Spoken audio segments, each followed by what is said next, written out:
Hello and welcome to my channel. In this video I'm going to be reviewing the 2022 Men's Ironman World Championship race from Kona in Hawaii.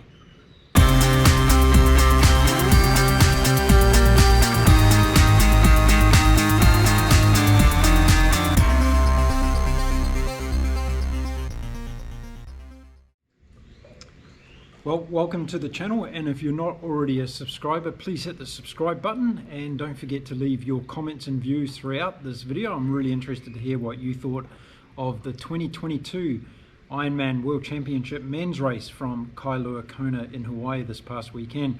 Well, Kona never disappoints, does it, when it comes to an Ironman race?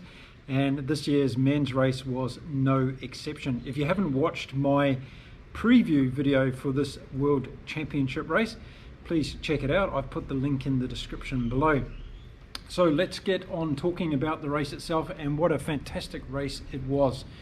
The conditions on the day started off looking as though they were going to be pretty good, but it got fairly warm in the end. However, there wasn't much wind around, so that was going to help everybody on the cycle leg. As the athletes entered the water just before 6 a.m. local time for a race start at 6:25, there was a bit of a warm-up session going on, and everybody thought that the two Norwegians, Kristian Blummenfelt and Gustav Iden, were going to be the ones to beat in this year's edition of the race. No Jan Frodeno, unfortunately. He's out injured, and we saw him throughout the coverage from Kona this week, and he's itching to get back. So we're going to have Jan Frodeno hopefully on the start line at next year's 2023 Kona Ironman World Championship Triathlon. So the race got underway at 6:25 local time, and the swim went off pretty much as was expected. There was a large group in the men's front pack, and this was never allowed to change throughout the course of the swim. After the race, a lot of the athletes were talking about the incoming tide being the reason for that, and some of the favourite swimmers who thought they were going to get away, in particular Sam Laidlow, never were able to get that decisive break from the rest of the pack. So we saw a large pack form, and we saw a large second pack form as well. Patrick Lange from Germany was caught in between there for a while, and on the way back he was able to be swallowed up by the second pack, and he found himself in that pack, which was a minute or so behind the lead pack.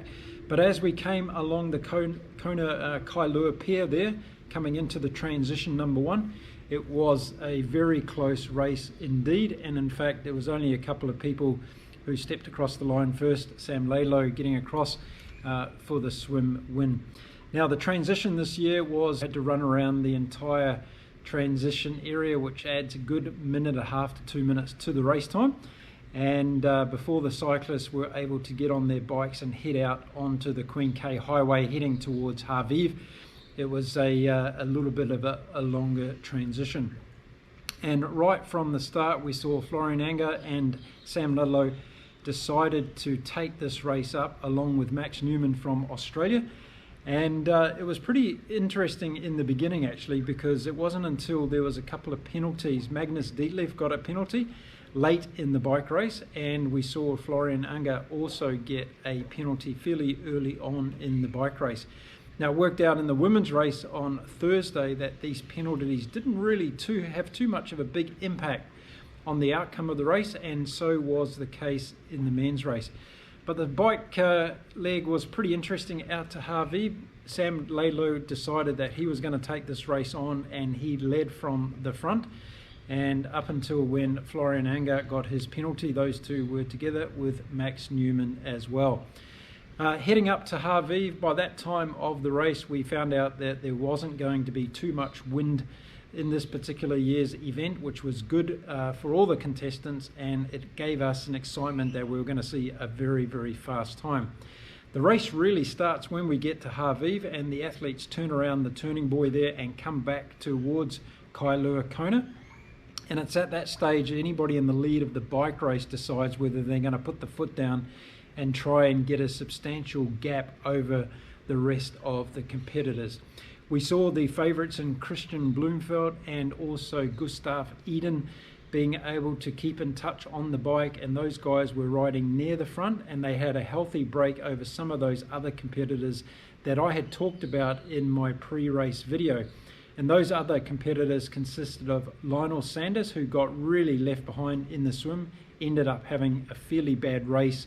Anyway, we saw Tim O'Donnell up there as well. We saw Magnus Dietlev up there. We saw Sebastian Kienle having a very good race. Patrick Langer was up there. Max Newman from Australia was up there.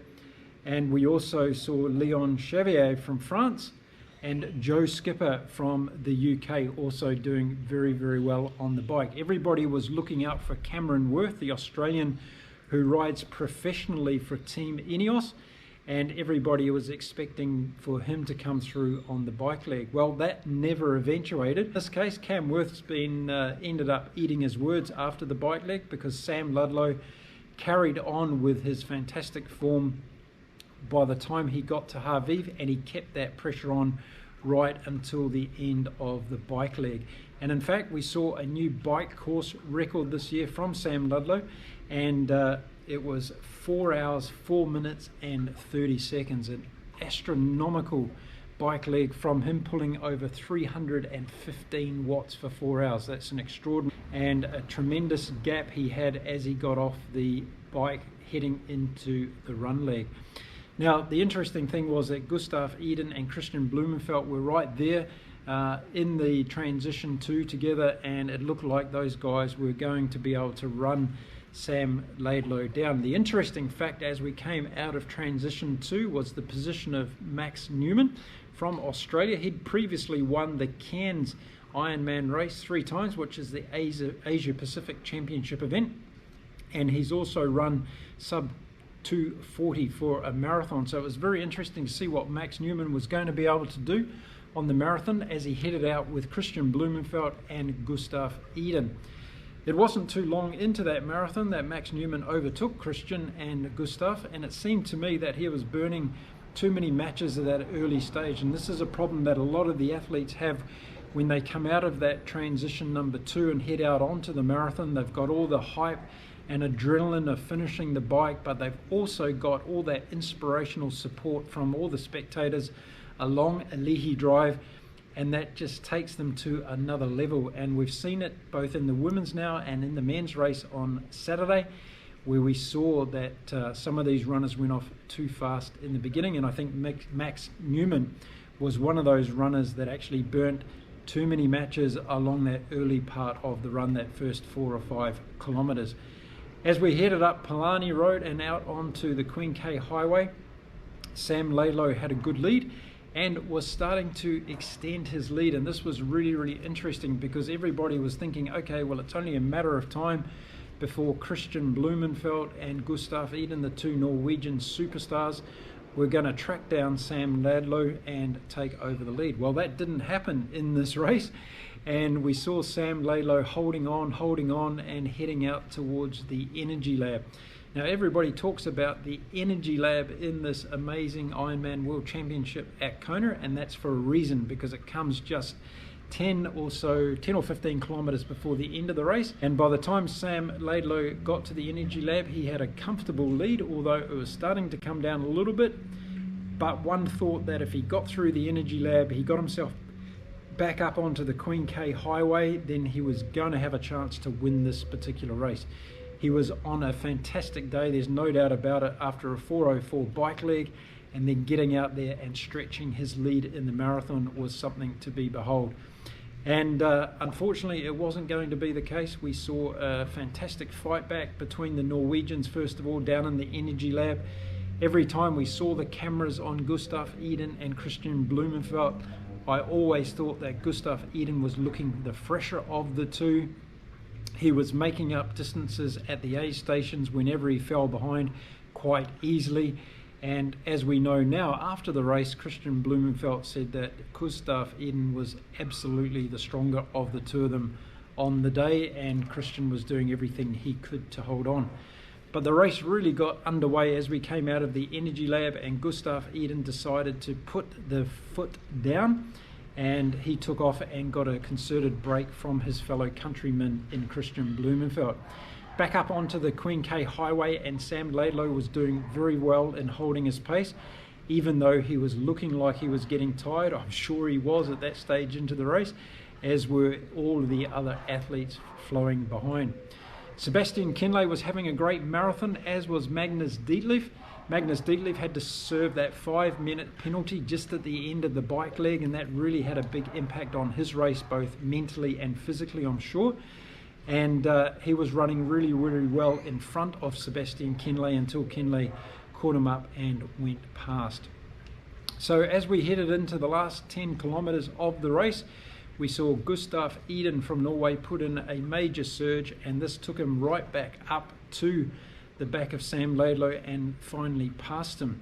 And it seemed at that stage there were two things were going to happen. Either Kristian Blummenfelt was going to catch Sam Laidlow as well, and the emotional impact that Gustav Iden going past Sam Laidlow was going to have on him was probably going to end up destroying his race. Well, that didn't happen, and Sam Laidlow kept his foot on the gas and held on to that second place all the way back into town, which was really, really good to see. Surprisingly enough, Gustav Iden didn't take off to a massive lead. He had a comfortable lead by the time they got to Palani on the way back into Kailua Kona. And by the time he got down onto Alihi Drive and started to celebrate his eventual victory along past the banyan tree, he was still only 2 minutes ahead of Sam Laidlow. And I say only 2 minutes because, as we know, anything can happen in the Ironman at Kona. And when they were coming down that final hill down Palani Road, I thought that Sam Laidlow was doing a fantastic job. So Sam Laidlow came in second behind Gustav Iden. Gustav Iden cracked the tape at 7 hours, 40 minutes and 24 seconds, a new course record, a new Ironman record, and a new run record of 2 hours and 36 minutes, which was outstanding on the day. And given that the conditions were pretty hot with not too much wind, it was an outstanding marathon. But let's hold to the fact that Sam Laidlow pushed these Norwegian guys all the way to the final tape this year. He was my favourite athlete of the race. He put in a fantastic performance. I love these guys that go out and chase the win and they put everything on the line. But in this particular event, we saw Sam Laidlow putting himself on the line, trying to go for the win in Kona. He said afterwards in his interview that that's all he had prepared for this year, was to put everything on the line to try and win this event. And that's how he raced the race all day, and it was fantastic to see that. So just 2 minutes behind him, behind Gustav Iden, Sam Laidlow came in at 7 hours, 42 minutes and 24 seconds.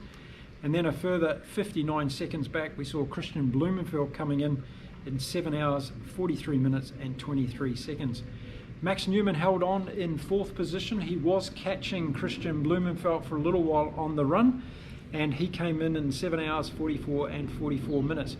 So the top four in this year's race were all rookies. It was their first time at Kona, and they all went under the previous record of 7 hours and 51 minutes set by Jan Frodeno in 2019. So an incredible outcome in Kona this year, having the first top four men being all rookies on the island and all coming in under the previous record of this particular event.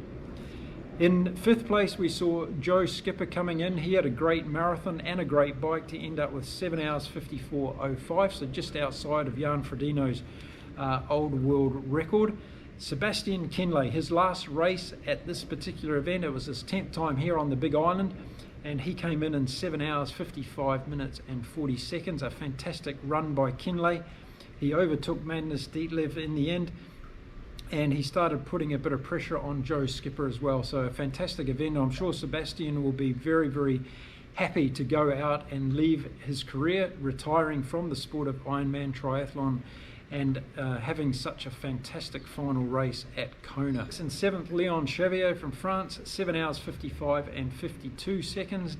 Magnus Ditlev from Denmark, 7 hours 56.58. In ninth place, Clement Mignon from France, 7 hours 56.58. And in 10th place, Patrick Lange from Germany, a previous winner of the event, 7 hours 58 and 20. So the top 10 all went under 8 hours at this year's Kona Ironman World Championships. An amazing race it was, but as I say, my athlete of the day has to be Sam Laidlow. He showed a lot of guts and determination and effort to go out there and be the rabbit at the front of the race for the entire bike leg. He ended up with the bike course record of 4 hours and 4 minutes, beating a professional cyclist in Camworth who came in 4 hours and 9 minutes. So that was a fantastic 5-minute gap. And I'm sure Sam Laidlow is very, very proud of his performance in Kona this year. And I'm sure he'll be back fighting for the win next year as well. So a couple of other notables that I mentioned in my preview video. One was Camworth. He came in 11th position this year. And Lionel Sanders, who didn't have a good race. We haven't heard too much from Lionel since the race. He was talking a lot about how the heat impacts him. We've seen it many times here in Kona, how he hasn't been able to deal with the heat on the Big Island, and he faded to be in 34th position overall in this Ironman at 8 hours and 33 minutes. So a fantastic race in this year's World Championship Ironman Triathlon from Kailua, Kona. Let me know what your favourite parts of the race was. Were you impressed with Sam Laidlow and his incredible determination to go off the front? Were you also impressed with the Norwegians' performance, both living up to a podium finish, getting first and third? And did you think Gustav Iden was going to be able to run away from Kristian Blummenfelt?